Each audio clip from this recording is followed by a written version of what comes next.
Sai Satcharitra chapter 22 rescues RESCUES ఆపద నుండి రక్షించు ఫ్రమ్ సర్పెంట్ బైట్స్ పాము కాటు 1 బాలాసాహెబ్ మిరీకర్ 2 బాపు సాహెబ్ బూటి 3 అమీర్ షక్కర్ 4 హేమట్ పంత్ బాబాస్ opinion regarding killing of serpent SERPENT పాము. Preliminary. How to meditate on Baba.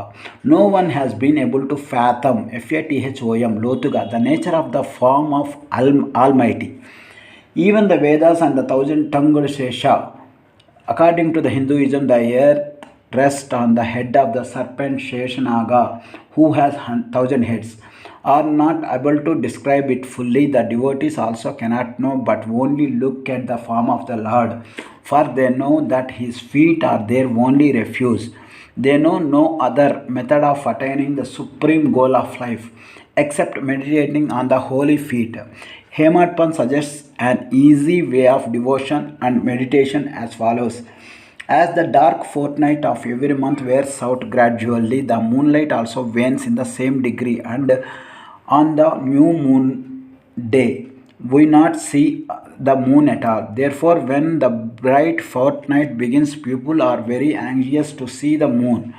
On the first day the moon is not seen, and on the second day emerges as a thin crescent. Then the people are asked to see the moon through the opening between the two branches of a tree, and when they begin to see through this aperture, APERTURE, Randram Dwara, an opening or open space hole, entered the cave through a narrow aperture, APERTURE. Eagerly, the distant small crescent of the moon comes to their sight. Following this instance, let us see Baba's form. Look at Baba's posture. How fine it is. He is sitting with his legs folded, the right leg held across the left knee. The fingers of his left hand are spread on the right foot. On the toe are spread his two fingers, the index and middle ones. By these postures, Baba seems to say, if you want to see my true form, be egoless and most humble, and meditate on my toe, though through the opening between index and middle fingers, and then you will be able to see my light. Now let us turn to Baba's life. Shirdi had become a place of pilgrimage on account of Baba's stay there. People from all quarters began to flock there, and both the rich and poor began to be benefited in more ways than one. Who can describe the Baba's boundless love and his wonderful knowledge and his all-pervasiveness? Blessed is he who could experience this. Sometimes Baba observed a long silence, which was in a way his dissertation on Brahma, and at other times he was pure conscious bliss incarnate, surrounded by his devotees. Sometimes he spoke in parables, and at other times indulged in wit and humor. At times he was quiet, and at sometimes he seemed enraged. Sometimes he gave his teachings in a nutshell, very briefly, giving only the main points, and other times he argued at length. Many a time he was very direct. In this way he gave varied instructions to many according to their requirements. His life was therefore inscrutable, beyond the ken of our mind, knowledge, understanding or cognizance or mental perception, an idea beyond one's ken, intellect and speech. Our longing to see his face, to talk with him and hear his leelas was never satisfied. Still we were overflowing with joy. We can gauge the showers of rain, capture the wind in a leather bag, but who can measure his leelas? Now we deal here with one aspect of them, viz. how he anticipated or forestalled the calamities of his devotees and warned them in time. Bala Saheb Mirikar. Bala Saheb Mirikar, son of Sardar Kaka Saheb Mirikar, was Mamaltadar of Kopargaon. He was going on tour to Chitali. On the way he came to Shirdi to see Sai Baba. When he went to the masjid and prostrated himself before the Baba, the usual conversation regarding health and other matters commenced. When Baba sounded a note of warning, do you know our Dwaraka Mai? As Bala Saheb did not understand, he kept quiet. Baba continued, This is our Dwaraka Mai where you are sitting. She wards off all dangers and anxieties of the children who sit on her lap. This Masjid Mai, its presiding deity, is very merciful. She is the merciful mother of the simple devotees who she will save in calamities. Once a person sits on her lap, all his troubles are over. He who rests in her shade gets bliss. Then Baba gave him Woody and placed his hand on his head. When Bala Sahib was about to depart, he again sighed, "Do you know the Lamba Baba, long gentleman with serpent?" And then, closing the left arm like the hood of a serpent, said, "He is no so terrible, but what can he do to the children of Dwarka Mai? When the Dwarka Mai, its presiding deity, protects, what can she, the serpent, do?" All who were present there were curious to know the meaning of all this and its reference to the miracle, but none had the courage to ask Baba about this. Then Bala Sahib saluted Baba and left the masjid with Shyama. Baba called Shyama back and asked him to accompany Bala Sahib and enjoy the Chitali trip. Shyama came to Bala Sahib and told him that he would go with him. According to Baba's wish, Bala Sahib replied that he need not come, as it would be convenient. Shyama returned to Baba and told him what Bala Sahib said to him. Baba said, "All right, do not go. We should mean well and do well. Whatever is destined to happen will happen."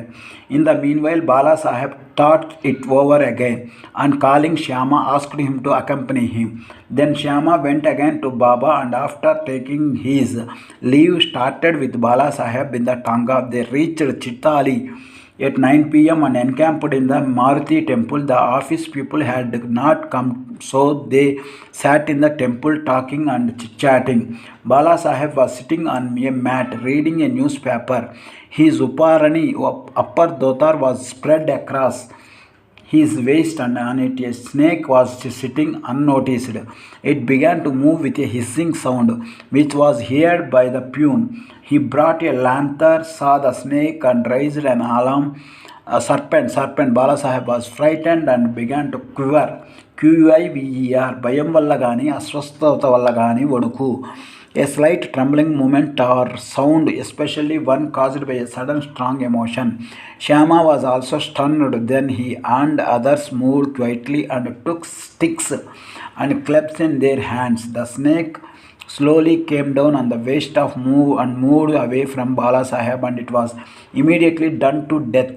Thus, this calamity, which was prophesied by Baba, was averted. AVRTED, addukunnaru, to turn away or aside the eyes, one's gaze, etc., in avoidance. And Bala Sahib's devotion in Babas was confirmed. Bapu Sahib Bhuti, a great astrologer named Nana Sahib Dangle, and told Bapu Sahib Bhuti, who was then inauspicious day for you. There is a danger to your life. This made Bapu Sahib restless. When they, as usual, came to Masjid, Baba said to Bapu Sahib, "What does the Nana say? He foretells death for you." "Well, you need not to be afraid. Tell him, let us see how death kills." Then later his evening, Bapu Sahib went to his prive, Rahasyanga Palpanchakam, for casing himself where he saw a snake. His servant saw it and lifted a stone to strike it off. Bapu Sahib asked him to get a big stick, but before the servant returned with the stick, the snake was seen moving away and soon disappeared. Bapu Sahib remembered Baba's words of fearlessness. Amir Shakkar was a native of the village Korhale in Kopargaon Taluk. He belonged to the butcher Kasayavadu, someone who cuts and sells the meat in a shop, someone who kills animals and prepares their meat to be eaten. Caste. He worked as a commission agent in Bandra, Mumbai, and was well known there. He once suffered from rheumatism, rheumatism, Kelanoppi Vatam, any disease marked by inflammation and pain in the joints, muscles, or fibrous tissue, especially rheumatoid arthritis, which gave him much pain. He then remembered Allah, God, left his business and went to Shirdi and prayed to Baba to relieve him from his malady. Baba then stationed him in the Chavadi. The Chavadi was then a damp, unhealthy place, unfit for such a patient. Any other place in the village are Korhale itself would have been better for Amir, but Baba's word was the command and the chief medicine. Baba did not allow him to come to the masjid, but fixed him in the Chavadi every morning and evening. Every alternate day, Baba went to Chavadi in a procession and slept there. So Amir got Baba's contact very often. Amir stayed there for full 9 months, and then he got a disgust for the place. So one night he stealthily left the place and came to Kopargaon and stayed in a Dharmashala. There he saw old dying fakir who asked him for water. Amir bought it and gave it him too. As soon as he drank it, he passed away. Now Amir was in a fix. He thought that if he went and informed the authorities, he would be held responsible for the death, as he was the first and sole informant and knew something about it. He repented for his action, which leaving Shirdi without Baba's permission, and prayed to Baba. He then determined to return to the Shirdi, and same night he retreated, remembering and muttering Gunutunaru, to speak quietly and in a low voice that is not easy to hear.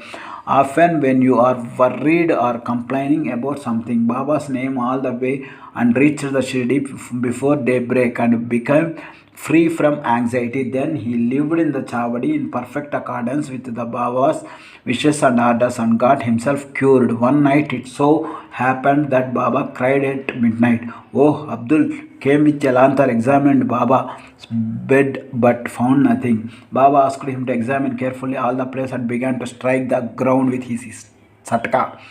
Seeing this Leela of Baba, Amir thought that Baba might have suspected some serpent there. Amir could now, by close contact with Baba, the meaning of his words and actions. Baba then saw near Amir cushion something moving. He asked Abdul to bring in the light, and when he brought it, he saw the serpent coiled up there, moving its head up and down. Thereupon, the serpent was immediately beaten to death. Thus, Baba gave timely warning and saved Amir's life. Hemat Pant, Scorpion and Serpent.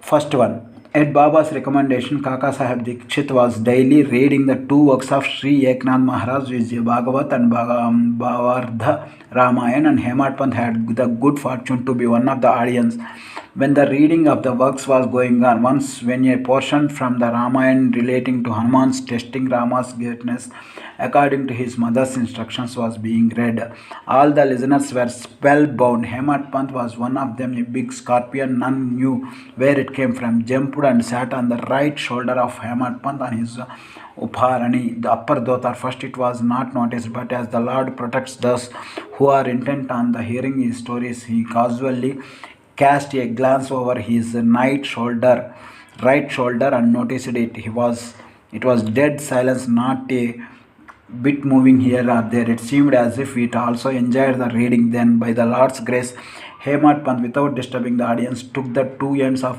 his dhotar, folded them, and brought them together, enclosing the scorpion within. Then he went out and threw it in the garden. On another occasion, some persons were sitting in the upper floor of Kaka Sahib's wardab just before nightfall, when a serpent crept through a hole in the window frame and sat curled up. A light was brought through, it was dazzled, yet it sat still and moved its head up and down. Then many persons rested there with sticks and cudgels. Cudgels, Duddu Karra, a short heavy stick used for hitting people. But as it sat an awkward place, no blow could be dealt. But hearing the noises of men, the serpent went out hastily through the same hole. Then all the persons present there felt relieved. Baba's opinion. One devotee named Mukhtaram then said that it was good that the poor creature escaped. Hemat Pant challenged him, saying that serpent should better be killed. There was a hot discussion between them, the former contending that serpents and such creatures should not be killed, the latter that they should be as night came on. The discussion came to an end without any decision being arrived at. Next day, the question was referred to Baba, who gave his settled opinion as follows. God lives in all beings and creatures, whether they be serpents or scorpions. He is the great wire puller of the world. A person who uses secret means to direct and control the actions of others.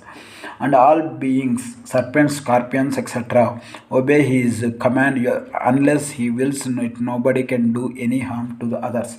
The world is all dependent on him, and no one is independent. So we should take pity and love all creatures. Leave off killings and be patient. The Lord God is the protector of all. Bo to Sri Sai, peace to be all. Srinivaso Vijayate.